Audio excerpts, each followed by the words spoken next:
ರಾಕೇಶ್ ಕಿಶೋರಣ್ಣನ ಒಂದು ಕೋಮುವಾದದ ಮತ, ಜಾತಿವಾದದ ಮತ, ಧಾರ್ಮಿಕ ಹುಚ್ಚುತನವನ್ನ ಇಡೀ ದೇಶ ಅವನನ್ನ ಖಂಡಿಸ್ತಾ ಇದೆ. ಒಂದು ವೇಳೆ ಅಂತ ಒಂದು ಕಿಶೋರನನ್ನ ಈ ದೇಶದ್ರೋಹದ ಹೆಸರಿನಲ್ಲಿ ಅವನನ್ನ ನೇಣಿಗೆ ಹಾಕ್ಬೇಕಂತಕ್ಕಂಥ ಒತ್ತಾಯವನ್ನ ನಾನು ಸೋಷಿಯಲ್ ಡೆಮೊಕ್ರಾಟಿಕ್ ಪಾರ್ಟಿ ಆಫ್ ಇಂಡಿಯಾದ ಮುಖಾಂತರ ನಾನು ಸರ್ಕಾರವನ್ನು ಒತ್ತಾಯ ಮಾಡ್ತಾ ಇದ್ದೀನಿ ಬಂಧುಗಳೇ.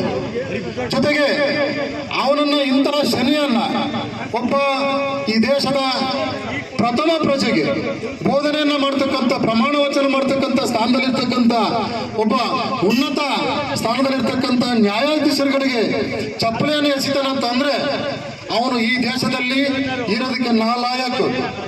ಒಂದಂತೂ ಅರ್ಥ ಆಯ್ತು ಬಂಧುಗಳೇ, ಒಂದು RSS ನಿಜ ಬಣ್ಣ ಈ ರಾಕೇಶನ ಚಪ್ಪಲಿ ಎಸೆತದಿಂದ ಒಂದು ಗೊತ್ತಾಯ್ತು, ಅವನಿಗೆ ಕೂಡ ಗೊತ್ತಿದೆ. ಇಲ್ಲಿರ್ತಕ್ಕಂತಹ ಪುರಾಣಗಳಲ್ಲಿ ನಿಮಗೆ ಕೇಳಿದ್ರಿ, ಗಣಪತಿಯನ್ನ ಕುತ್ತಿಗೆ ಕಡಿದಿದ್ದಕ್ಕೆ ಆನೆ ತಲೆಯನ್ನು ಕೂಡಿಸಿ ಜೀವ ಮಾಡಿದಂತಹ ಪುರೋಹಿತ ಶಾಹಿಗಳಿಗೆ ಅಥವಾ ಸನಾತನವಾದಿಗಳಿಗೆ, ವೈದಿಕ ಶಾಹಿಗಳಿಗೆ ಅಲ್ಲಿರ್ತಕ್ಕಂಥ ವಿಷ್ಣುನ ತಲೆಯನ್ನು ಸರಿ ಮಾಡಕ್ಕೆ ಯೋಗ್ಯತೆನೆಲ್ಲ ಕೈಲಿ ಆಗೋದಿಲ್ಲ.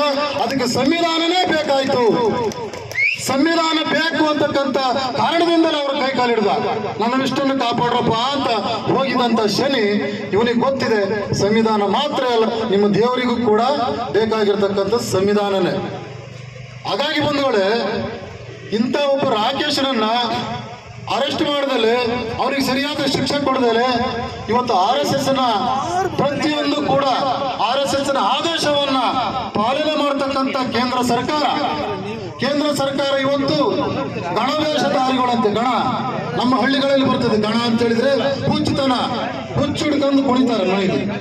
ಇಲ್ಲಿ ಟೊಪ್ಪಿ, ಕರಿ ಟೊಪ್ಪಿ ಹಾಕೊಂಡು, ಕಾಕಿ ಪ್ಯಾಂಟ್ ಹಾಕೊಂಡು, ಬಿಳಿ ಶರ್ಟ್ ಹಾಕಿ ಬಂದ್ರೆ ಗಣವೇಷಧಾರಿ ಅಂತ. ಅವನು ಎಂತ ಅವಾಗಲೇ ಗೊತ್ತಾಗ್ತದೆ ಗಣವೇಶ ಅಂತಂದ್ರೆ ಹುಚ್ಚುಡುಕನೆ ಅಂತ. RSS ಸಂಪೂರ್ಣ ಹುಚ್ಚುಡುಕರೆ ಅವರು, ಹುಚ್ಚು. ಜೊತೆಗೆ ಬಹಳ ಆಲೋಚನೆ ಮಾಡಬೇಕಾಗಿದೆ ಇಲ್ಲಿರ್ತಕ್ಕಂಥ ಬಂಧುಗಳೇ. ಕೋಮುವಾದದ ವಿಷ ಬೀಜ ನಮ್ಮ ಬಾಗಿಲಲ್ಲೇ ಇದೆ, ನಮ್ಮ ಬಾಗಿಲಲ್ಲಿ ಕೂತಿದೆ.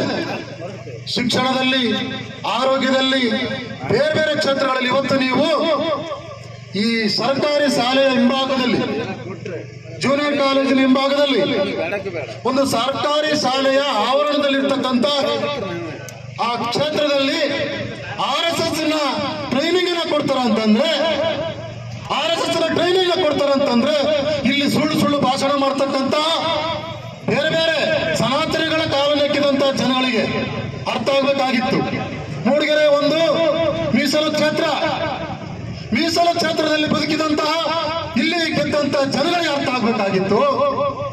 ಯಾಕೆ ಇವತ್ತು ಟ್ರೈನಿಂಗ್ ಕೊಡ್ತಕ್ಕಂಥ ಜಾಗದಲ್ಲಿ ಮಕ್ಕಳಿಗೆ ಚಟ್ಟಿ ಹಾಕಿ ಕೋಲು ಕೊಡ್ತಕ್ಕಂಥ ಯಾಕೆ ನಿಷೇಧ ಮಾಡಕ್ಕಾಗಿಲ್ಲ? ಇವತ್ತು ಅಧಿಕಾರ ಸಿಕ್ಕಿಲ್ವಾ? ಮಿನಿಸ್ಟ್ರಿಗಿರಿ ಸಿಕ್ಕಿಲ್ವಾ? ಶಾಸಕ ಸ್ಥಾನ ಸಿಕ್ಕಿಲ್ವಾ? ಯಾಕೆ? ಅಲ್ಲಿಂದ ಈ ಕಪ್ಪಿ ಆಟ ಆಡೋದು, ಮಂಗನ ಜೊತೆ ಸೇರ್ಕೊಂಡು ಇವರು ಕೂಡ ಮರದಿಂದ ಮರಕ್ಕೆ ನಗಿತಾ, ಅಲ್ಲಿ ಹೋದ್ರೆ ಇಲ್ಲಿ ಎಷ್ಟು ಹಣ್ಣು ಸಿಗ್ತದೆ, ಇಲ್ಲಿ ಹೋದ್ರೆ ಎಷ್ಟು ಹಣ್ಣು ಸಿಗ್ತದೆ ಅಂತಕ್ಕಂಥದ್ದು ಲಾಭಕ್ಕೋಸ್ಕರ ಮಾತಾಡೋದನ್ನು ಬಿಟ್ಟು ಜನ ನೈಜತೆಯನ್ನು ಅರ್ಥ ಮಾಡ್ಕೋಬೇಕಾಗಿದೆ. ಇವತ್ತು ಇಲ್ಲಿರ್ತಕ್ಕಂಥ ಹಾಸ್ಪಿಟಲ್ಗಳಲ್ಲಿ ಯಾರ್ದು ಎಲ್ಲ RSS, BJP ಮಂತ್ರಿ ಶಾಸಕಗಳದು, ಕಾಂಗ್ರೆಸ್ ಅಲ್ಲಿ ಇದ್ದಾರೆ, JDS ಅಲ್ಲಿ ಇದ್ದಾರೆ. ಎಲ್ಲರೂ ಕೂಡ ಇವತ್ತು ಒಂದು ಹೆಣ್ಣು ಮಗಳನ್ನ ರಕ್ಷಣೆ ಮಾಡಕ್ಕೆ ಹೆರಿಗೆ ಆಗಿರ್ತಕ್ಕಂಥ ಹೆಣ್ಣುಮಕ್ಕಳನ್ನು ಜೀವ ಕೊಡಕ್ಕೆ ಸಾಧ್ಯವಾಗಿಲ್ಲ. ಮೂಡಿಗೆರೆ ಒಂದು ಕ್ಷೇತ್ರವನ್ನು ಅಭಿವೃದ್ಧಿ ಪಡಿಸಕ್ಕೆ ಸಾಧ್ಯವಾಗಿಲ್ಲ. ಯಾಕಂತಂದ್ರೆ ಇವರಿಗೆ ಅಧಿಕಾರದ ದುರಾಸೆ. ಅಂತ ಒಂದು ಇವರೆಲ್ಲ ಸಪೋರ್ಟ್ ಮಾಡೋದ್ರಿಂದಲೇ ಇಂಥ ಸರಿ ಸಂತಾನಗಳು ಎಲ್ಲ ಕಡೆ ಚಡ್ಡಿ ಹಾಕಿ, ಇವತ್ತು ಚಡ್ಡಿ ಹಾಕ್ತಿದ್ರು ಇಷ್ಟು ವರ್ಷಕ್ಕೆ ಪ್ಯಾಂಟಿಗೆ ಬಂದ್ಬಿಟ್ಟಾರೆ. ಈಗಾಗಲೇ ಪ್ಯಾಂಟಿಗೆ ಬಂದ್ರೆ ಪೊಲೀಸ್ ಅಣ್ಣ ತಮ್ಮಂದ್ರೆ ಅರ್ಥ ಮಾಡ್ಕೊಳ್ಳಿ. ನೀವು ಲಾಠಿಯನ್ನು ಬೀಸಬೇಕಾದ್ರೆ ಯಾವನಿಗೆ ಹೊಡಿಬೇಕಂತಕ್ಕಂಥದ್ದು ಅರ್ಥ ಮಾಡ್ಕೊಳ್ಳಿ. ನಿಮ್ಮ ವೇಷವನ್ನು ಹಾಕಿ ಬಂದು ನಿಮ್ಮ ತಲೆ ಹೊಡಿತಾರೆ. ನಾವು ಹೊಡಿಸ್ಕೊಳ್ಳೋದು ಬಿಡಿ, ತಿರುಗಿ ಹೊಡಿತೀವೋ ಹೊಡಿಸ್ಕೊಳ್ತೀವೋ ಬೇರೆ. ನಿಮ್ಮ ಮನೆ ಮಕ್ಕಳನ್ನ ಕಾಪಾಡ್ಕೊಳ್ತಕ್ಕಂಥದ್ದು ಯಾರು ಅಂತ ನೋಡಿ. ರಕ್ಷಣೆ ಇವತ್ತು ಸುಪ್ರೀಂ ಕೋರ್ಟಿನ ನ್ಯಾಯಾಧೀಶರೇ ರಿಟೈರ್ಡ್ ಆಗಿ ಒಂದು ಪ್ರೆಸ್ ಮೀಟ್ ಅನ್ನು ಮಾಡ್ತಾರೆ. ಏನ್ ಮಾಡ್ತಾರೆ ಸುಪ್ರೀಂ ಕೋರ್ಟ್ ನ್ಯಾಯಾಧೀಶರು? ಸಂವಿಧಾನ ಅಪಾಯದಲ್ಲಿದೆ ಅಂತಕ್ಕಂಥ ಪ್ರೆಸ್ ಮೀಟ್ ಅನ್ನು ಮಾಡಿದಾಗ ಜನ ಅರ್ಥ ಮಾಡ್ಕೋಬೇಕಾಗಿತ್ತು. ಆ ಸ್ಥಾನದಲ್ಲಿ ಕೂತಾಗ ಅವ್ರಿಗೆ ಏನು ಮಾಡಲಾರದಂತ ಪರಿಸ್ಥಿತಿಯಲ್ಲಿ ಇವತ್ತು ಗವಾಯಿಯವರ ಆ ಮಾತನ್ನ ಕಡಖಂಡಿತವಾಗಿ ನಾವೆಲ್ಲ ಸಪೋರ್ಟ್ ಮಾಡ್ಬೇಕಾಗ್ತದೆ, ಒಪ್ಪಬೇಕಾಗ್ತದೆ. ಸಾಹೇಬ್ರೆ, ನೀವ್ ಹೇಳಿರ್ತಕ್ಕಂಥದ್ದು ನಿಜ. ನಿನ್ನ ದೇವರು ಅದನ್ನ ಕಾಪಾಡ್ಕೋಬೇಕು, ದೇವ್ರ ಮರೆ ಹೋಗು ಅಂತ ಹೇಳ್ತಕ್ಕಂಥದ್ದು ಸತ್ಯ. ಅದನ್ನ ಆರ್ಡರ್ ಮಾಡಿ, ನೀವು ಮೌಖಿಕವಾಗಿ ಬಾಯಿ ಮಾತಿಗೆ ಹೇಳಕ್ ಹೋಗ್ಬೇಡಿ, ಅದನ್ನ ಆರ್ಡರ್ ಮಾಡಿ. ನಿನ್ನ ಕೈಲಿ ಸಂವಿಧಾನಕ್ಕೆ ಸಂಬಂಧಪಟ್ಟ ವಿಚಾರ ಎಲ್ಲ ದೇವ್ರ ಅಂತ ಅನ್ನೋದಾದ್ರೆ ಆ ದೇವ್ರು ಬಂದು ಮಾತಾಡ್ಲಿ, ಅದೇ ಅರ್ಜಿ ಹಾಕಿ ಮಾತಾಡ್ಲಿ. ಇವ್ರು ಯಾಕೆ ಹೋಗ್ಬೇಕು? ಹೇಳ್ತಾ ಹೋಗ್ತಾರೆ, ಗವಾಯಿಯವರು ದಲಿತ ಕುಟುಂಬಕ್ಕೆ ಸೇರಿದವರಲ್ಲ, ಅದಲ್ಲ ಇದಲ್ಲ, ನಾವು ಮೊನ್ನೆ ಸಮರ್ಥನೆ ಮಾಡ್ಕೊಂಡಿದ್ದಾನೆ, ನನ್ನ ಪ್ರತಿರೋಧವನ್ನು ವ್ಯಕ್ತಪಡಿಸಿದ್ರೆ ಅಂತ ಹೇಳ್ತಾನೆ.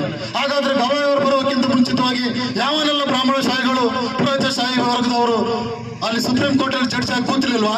ಅವ್ರನ್ನ ಯಾಕೆ ಮೆಟ್ಟಿಲು ಹೊಡೆಯಕ್ಕಾಗಲಿಲ್ಲ? ಇವನಿಗೆ ಅವ್ರನ್ನ ಯಾಕೆ ಮೆಟ್ಟಿಲು ಹೊಡೆಯಕ್ಕಾಗಿಲ್ಲ? ಗವಾಯಿಯವರು ಬರ್ಬೇಕಾಗಿತ್ತು ನೀವು ದೇವರ ರಕ್ಷಣೆ ಮಾಡಕ್ಕೆ, ಗವಾಯಿಯರೇ ಬರ್ಬೇಕು ದೇವರ ರಕ್ಷಣೆ ಮಾಡಕ್ಕೆ. ಅದರ ಅರ್ಥ ನಿಮ್ಮ ದೇವರ ರಕ್ಷಣೆ ಮಾಡೋದು ದಲಿತರ ರಕ್ಷಣೆ ಮಾಡ್ತಕ್ಕಂಥದ್ದು. ನಮ್ಮೆಲ್ಲರ ಪಣ ತೊಟ್ಟದ ಸಂವಿಧಾನ ರಕ್ಷಣೆ. ನಿನ್ನ ದೇವರು ಉಳಿಬೇಕಂತಂದ್ರು ಕೂಡ ಸಂವಿಧಾನ ಉಳಿಲೇಬೇಕು, ನೀರು ಉಳಿಬೇಕಂತಂದ್ರು ಕೂಡ ರಾಕೇಶ್ ಏನು ಕಿಶೋರ್ ಇದೆಯೋ, ನೀನು ಉಳಿಬೇಕಾದ್ರೂ ಕೂಡ ಸಂವಿಧಾನನೇ ಉಳಿಬೇಕಾಗಿದೆ. ನಿನಗೆ ಯೋಗ್ಯತೆ ಇದ್ರೆ ಸಂವಿಧಾನದ ಮನೆಯಲ್ಲಿ ಕ್ಷಮೆಯನ್ನ ಕೇಳು, ಇಲ್ಲವೇ ದೇಶ ಬಿಟ್ಟು ತೊಲಗು. ಯಾವನೊಬ್ಬ ಮಠಾಧೀಶದಲ್ಲಿ ಕುತ್ಕೊಳ್ತಾನೆ, ಸೋಮಾರಿಗಳು ಇಲ್ಲಿರ್ತಕ್ಕಂಥ ರೈತರು ಸತ್ತಾಗ ಮಾತಾಡೋನಲ್ಲ ಅವನು, ಸೋಮಾರಿ ಕುತ್ತಿವಂತ ಮಠಾಧೀಶದಲ್ಲಿ ಸಂವಿಧಾನ ನಮಗ್ ಗೌರವ ಕೊಡೋದಿಲ್ವಂತೆ, ಹಾಗಾಗಿ ಸಂವಿಧಾನ ಒಪ್ಪೋದಿಲ್ಲ ಅಂತೆ.